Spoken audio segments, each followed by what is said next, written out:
Question number 1, I call Jenny Minto. Thank you, Presiding Officer. To ask the Scottish Government what it's doing to tackle population decline in the Argyll and Bute constituency and other rural areas. Cabinet Secretary Angus Robertson. Thank you, Presiding Officer. There's no quick fix for the challenges leading to depopulation, and we must work with regional, local and community partners to ensure that we collectively deliver a sustainable solution to the challenges facing our rural and island populations. Many of these challenges have been exacerbated by Brexit, the increased barriers to migration, which has helped to offset an ageing population and keep services running, will leave a particularly damaging gap in our rural communities, and the Scottish Government continues to call upon the UK Government to make vital reforms to the immigration system to meet Scotland. A little bit more closely. Many of Scotland's communities, particularly in rural Scotland, are already experiencing acute depopulation and labour market challenges, in part because of Brexit and the end of the freedom of movement. Scotland is far from full, and as a country ready to take our share of those seeking refuge, we are unable to do so due to the fact that this is a reserved matter. The UK Government must cease its culture wars, fulfil its international obligations and invest in tackling the asylum battle. No single answer, but with less than one birth for every 2 deaths in my constituency, there is no solution which does not involve bringing more people to live and work in the islands. To illustrate the scale of the challenge, the Outer Hebrides Community Planning Partnership identified the need for inward migration of 1,000 working age and childbearing families to keep the island's workforce anything like sustainable. Population decline isn't just a question of numbers and percentages. It will directly increase poverty, it will shrink the economy, and it will hamstring public services. Because if the rural population decreases and gets older, as forecasts suggest, there'll be fewer workers in our NHS, in our care homes, in our grocery stores. There'll be fewer children in our schools, enriching our communities. Our older people will struggle to get basic services. And so, Presiding Officer, I come back to the fact that tonight we aren't just complaining about the situation that our people face. We are proposing a workable, groundbreaking proposal that will reverse that depopulation and ensure that there is a viable future for rural. A migration policy designed to boost our working age population would be an advantage which can only come with Scottish independence. Absolutely. Migration is a crucial part of the required approach to addressing our population challenges. And we know that the UK Government immigration policy does not reflect the needs of Scotland's rural communities. And that's exactly why we brought forward the Rural Visa Pilot proposal. This is a bespoke approach, and it's not just something that we've developed and delivered ourselves. We've worked on that, and it's been supported by a range of partners, including through our local authorities. And I know that Shetland Islands Council, for example, have previously commented that they consider this to be an extremely important step when it comes to addressing the demographic challenges and skills shortages, which simply have to be counted among the most serious issues facing our economy. Lightly making the decision to try to leave their own countries. They are fleeing conflict, they are often fleeing famine and other natural disasters. They are fleeing conditions that, even in these tough times we're living in here in the UK, most of us can't even begin to imagine. So thinking about how we help, we're a week or so away from Christmas, particularly now, thinking about how we extend the hand of human kindness to people, develop safe routes for people who need our help, who need sanctuary, who need refuge to come here. That's what we should be hearing from the government. Everywhere we look right now, there are businesses, there are public services struggling to get the people they need. So let's think about how we, in a broader sense in terms of immigration, encourage people to come and live here, but in the sense of people seeking asylum, how we respond with human. Future population growth is projected to come from migration, so any reduction in migration impacts on the size of the working. This question put to one side the fact that we don't have control of immigration, which would always be a constraint but less of a constraint if you had a sort of neutral immigration policy that wasn't working against your attempt to grow the population. We face an immigration policy that is in absolute conflict with what we're seeking to do in terms of the growth of our population, which is making it much harder. Obviously, the end of freedom of movement with Brexit has done that, and then a wider immigration policy that is about constraining people coming into the country makes it much more difficult. So again, a bit like social security, you don't have to support Scottish independence like you and I do to understand surely the advantages of having key powers to the future sustainability to come and live and work in Scotland. But there is still a fundamental issue here. We can spread the cake, the existing cake, more thinly, and we can, yes, encourage people who are European citizens living here in Edinburgh to go and live in Ayrshire, and having grown up there, I think that is always a really good thing to encourage people to do. But actually what Scotland needs is to grow our overall population, and we can perhaps do some of that. We should certainly try to maximise what we can do within the UK, but we are always going to run up against serious limitations if we don't have an immigration policy that is supporting that wider objective. And there will only be so long we can go down the track of this conversation without running full square into that pretty fundamental problem. We need immigration. That's what they keep telling us. If it wasn't for immigration, our population would have already declined. Year upon year upon year, we continue to reach population highs, breaking the record from the year prior. Simultaneously, of course, this is all coinciding with record low birth rates. For example, just a few brief articles just to showcase the dates, right? This is from 2018.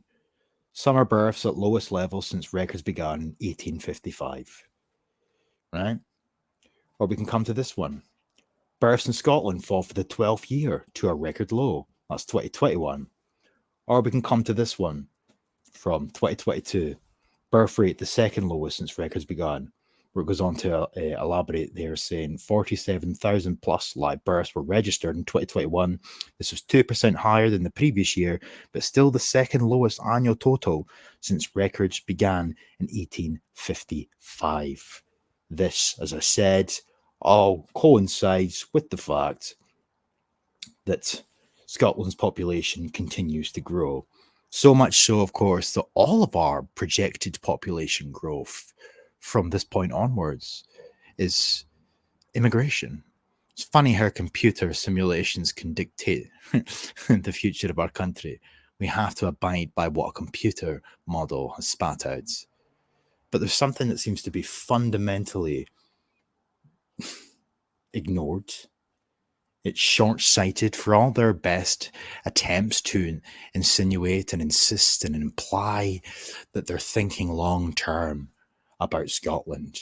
Never any mention of the Scottish people, of course, but for all of their incessant shite about thinking long-term for Scotland, it seems pretty short-sighted because of the ramifications on a demographic level. So many PDFs, so many publications, so many task force are set up by our government, taxpayer funded, of course. And what did they really come up with? What did they come up with that could really be considered anything of use or worth? For example, they're quite happy to talk about the fact that Scotland is not alone in regards to, declining births or a declining population. They'll say Scotland is not alone. The rest of the UK and all EU countries also have a total fertility rate lower than the replacement fertility rate, although Scotland has the lowest rate across the UK. Deciding to have a child is an important decision, and it is a decision for that individual or couple. It is not for the government to seek or dictate or influence whether an individual should have a child or how many children they should choose to have. However, there is a role for government in addressing the barriers that may prevent individuals and couples from starting a family. Well, is that so? Remarkable. Remarkable. The Like many advanced economies around the world, Scotland's population is aging and our birth rate is falling. Migration has been impacted as a result of a hard Brexit imposed upon Scotland. Right.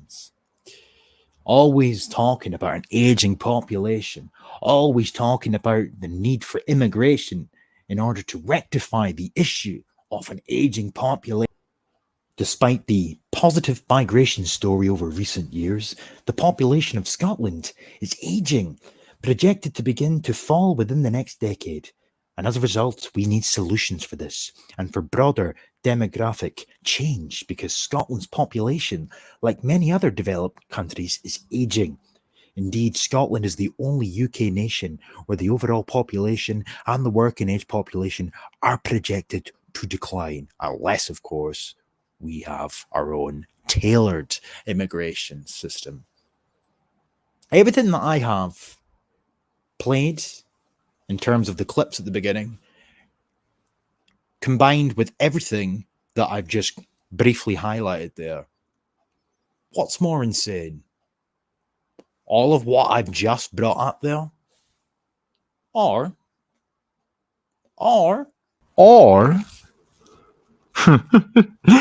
me doing the rest of this video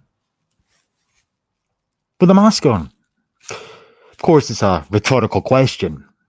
But hey, just maybe, it might drag in some additional attention to the video, which would then in turn mean by extension that the first half of the video, the contents, if you will, may very well get some additional viewing, which is fundamentally what I deem important, as opposed to me rambling on for the remainder of this video. But here I am. So everything that I've just highlighted there, the compilation at the beginning, it's not the first time that I've done videos on that subject, some of which I've included commentary, others I've just let them speak for themselves. But there's a reoccurring pattern, like I have pointed out on numerous occasions before, this idea of an aging population. The only remedy to that is immigration. Only remedy.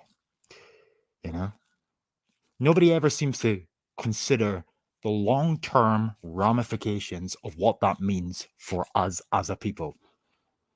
Now, let me just say right off the bat, right? That there is no magic policy that's going to reverse all of the trends that are on display at present. Okay?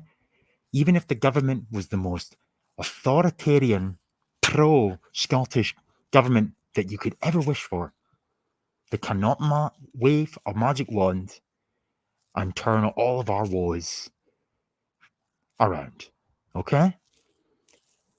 However, it's the fact they have never tried. It's the fact that they don't have any intention of trying. It's the fact that they don't even, at any point during their discussions in their gay little PDFs and whatnot, when they're speaking on the issues of demographic decline, etc., they don't even at any point talk about trying to reverse the trends. They're quite happy to tell you that births are on the decline.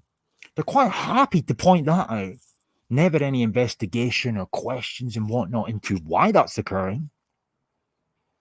But they'll tell you that it's occurring. There's never any talk of affordable housing becoming, more of a policy going forward to try and incentivize young couples, tax rebates, you name it, try to follow the Hungarian model. Nothing whatsoever. Because time after time, whenever this subject is brought up, their remedy, their solution was, is, and will always be immigration. Which kind of calls into question, why is it that whenever people talk about the great replacements, why are they deemed to be conspiratorial or far right or racist, etc., etc.? Yet that's exactly what this is. If the government are intent on importing people to have children on behalf of a population who are not having children, That is by its literal, in its most purest form, replacement migration. Long-term ramifications is something that is never ever spoke about. Never. It's all very well and good to listen to them talk about rural migration pilots, addressing depopulation in the Highlands and the islands. Okay? Nobody's disputing that these are issues, but nobody's thinking about the long-term ramifications. When you start to import people into the country, irrespective of whether or not they're from Europe or further afield, eventually, that melting pot, if you will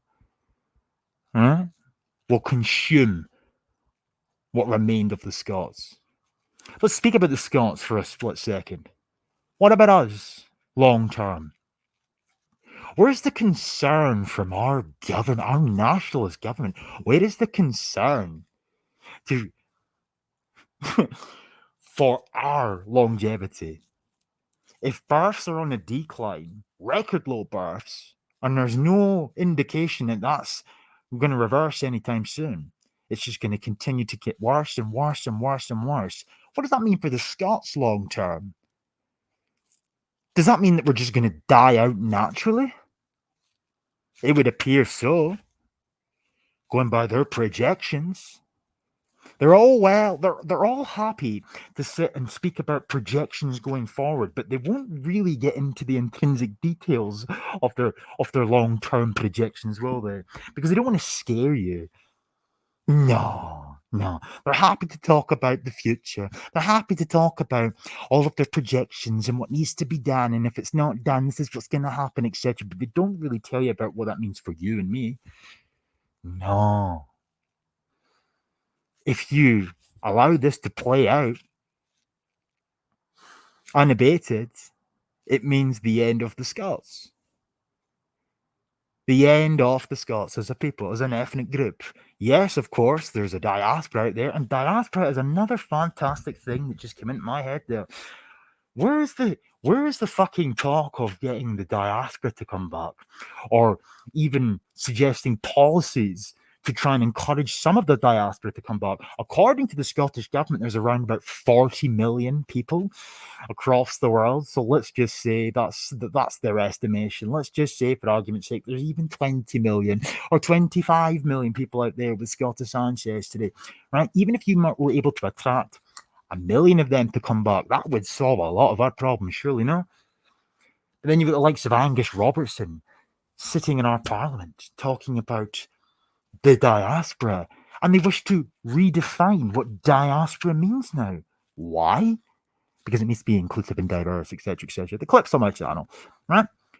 But the real reason that they're doing that, the real reason that they're redefining what it means to be part of the diaspora, is because prior to them redefining it, or this is what they intend to do, or what they wish to do, what they've set out to do, redefine it. But prior to that redefining, in order to acknowledge that there's a diaspora out there, a Scottish diaspora, you indirectly, by extension, admit that there must be a Scottish people, a distinct group of people.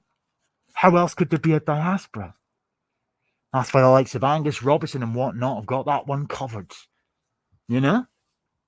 And so they're going to redefine it now. But that would be a possible solution, surely.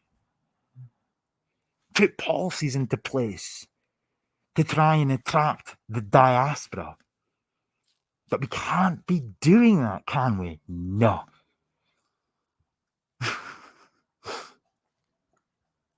It's suicide. It's genuinely fucking suicidal what they are proposing, purely because, as I've said, simple maths, really. If we are not having children, and they wish to import people here to have children on your behalf, my behalf, eventually, even if these people that they import don't have children, there's a fucking millions, if not billions, of others that they can import, you know. But eventually, the scales will tip, and even if they weren't importing people, right? I mean, we're just allowed to be left to our own devices, going by their projections and whatnot, we're still going to die out anyway. Apparently. My point is this, though, right? All of these recommendations, policies, etc., always focusing on immigration. Never at any point is there any concern given for us as a people. Never at any point is there any, emphasis on what that means long term for the future for us as a people. For this country, it's going to be unrecognizable in 100 years fucking time. They spend all of that time talking about immigration. Immigration is the key. Immigration is the remedy and the solution to all of our woes and our problems. No concern given for us. And why would there be? Because we have well and truly surpassed the point for there was even an acknowledgement that the Scots existed as a people. Oh, no, we're just the people of Scotland now, eh? You know? What does it mean long term? All of the shit that they're coming out with. What does it mean long term? We need vibrant, diverse communities, apparently. We need our communities to thrive. Okay? Great. Fantastic. What does that mean long term, though? What about us? What about the natives?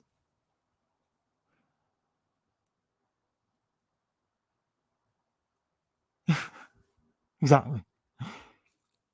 I'm preaching to the choir. Admittedly, I get that. But these are the sort of things that need to be pointed out or questioned whenever you have the opportunity to do so. Right? Because nobody is disputing that there's islands, right? And certain parts of the Highlands as well. And by the way, I'm a Highlander, for anybody who isn't aware of that. I'm a Highlander, yeah. Right? I'm very well aware that there's certain parts of the Highlands as well as the islands that are facing depopulation for a myriad of different reasons, such as economic opportunities elsewhere. So the young that are actually born in the islands, for example, they want to go to fucking Glasgow, Edinburgh, etc. But on top of that, the trend that's on the mainland is also a trend on the islands. So you've got declining births in general. So there's just not enough families being created. So naturally, you're going to start to see communities, shrink and dissipate into the history books. Right? But I just can't help but point out and question and highlight and emphasize time after time after time after time that their quote-unquote solution is fucking suicidal. Oh, my GDP, my GDP, my economy. What about us? What about us? We don't matter. We do not matter. Long term, the ramifications for what they are proposing, it's not good. And that's not me catastrophizing. That is not me spreading doomporn and black pills. That is me pointing out simplicity. Maths.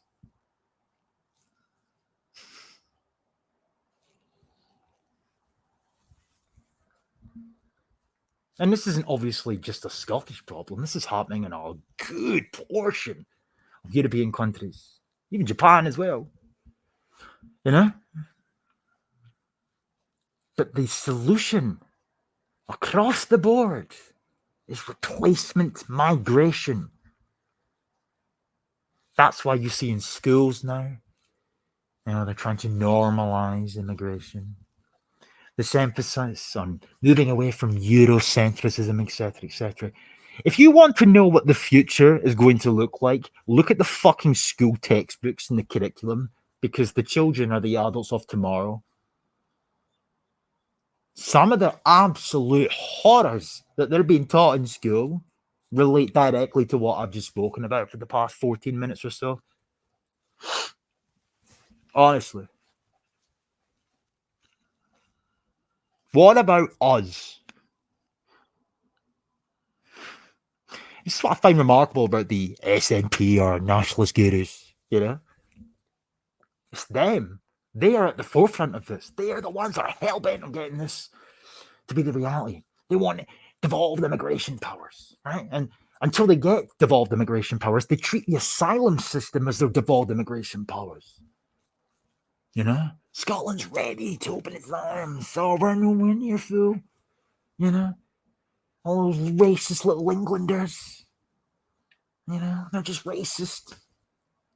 And it's remarkable as well because they'll bring up shit about the Tories, for example. So the little bits of red meat that the Tories throw, right, in relation to immigration, and the SNP will say things like that, like, "Oh, they're just trying to appeal to their base, etc." Oh, they're trying to appeal to their base, but the fact that they've got a base to appeal to, and if they have to throw some red meat in regards to immigration, that should sort of tell you something, surely. But no, it's like it doesn't compute with them. It doesn't compute.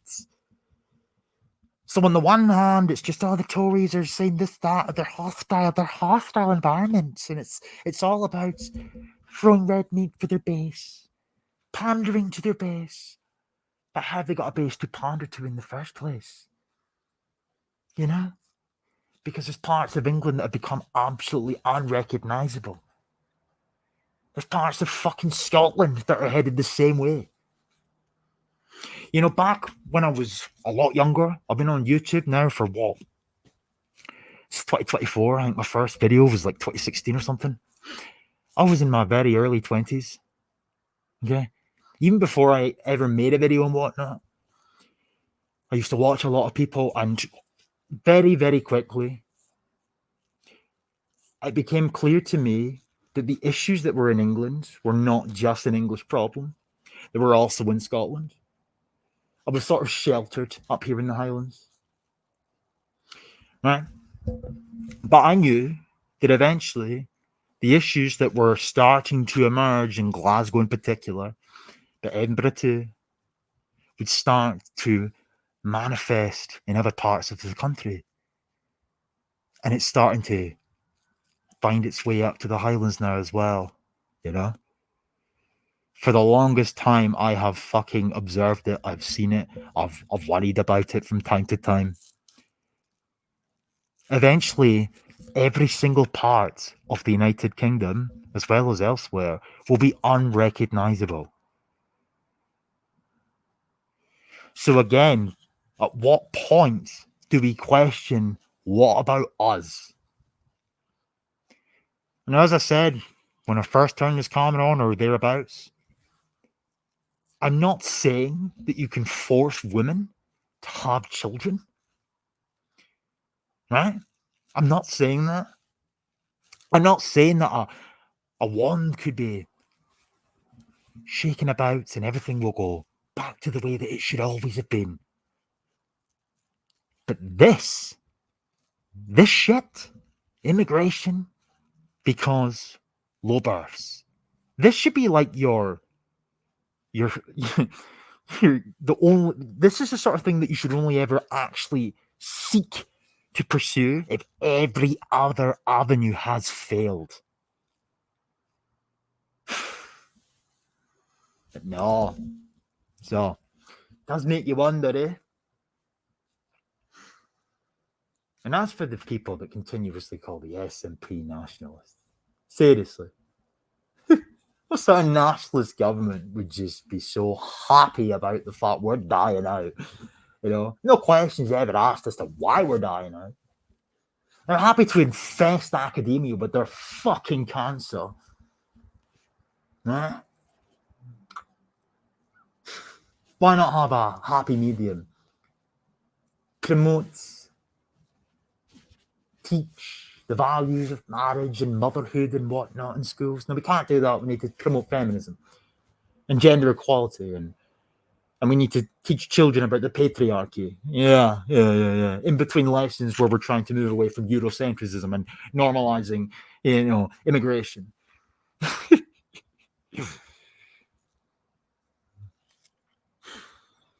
Just conclude with this, yeah. What happens to us long term?